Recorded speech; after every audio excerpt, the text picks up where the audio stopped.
Pues bueno, la veritat és que des del 2003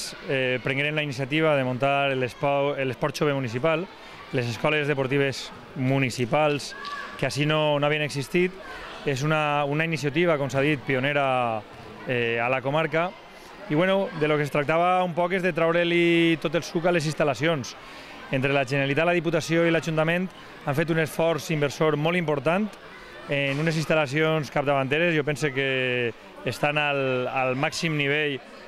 de lo que n'hi ha en la comunitat i m'atreviria a dir inclús de lo que n'hi ha a tota Espanya. Hem aconseguit que passen més de 650 esportistes per les escoles esportives municipals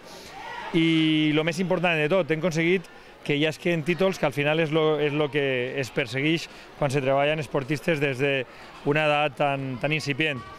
En aquest cas, com heu vist, tenim una gimnasta que és Natàlia Mora, que està aconseguint èxits a nivell nacional i a nivell internacional.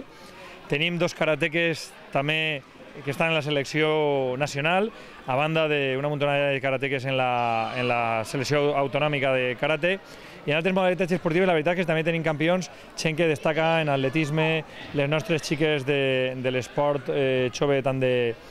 del bàsquet com del futbol sala, funciona també estupendament, tenis, pàdel, en definitiva, tota una sèrie de modalitats que el que fan és dur el nom de Vilamarxant per allà per on hi ha un camp esportiu i esperem que en temps no massa llarg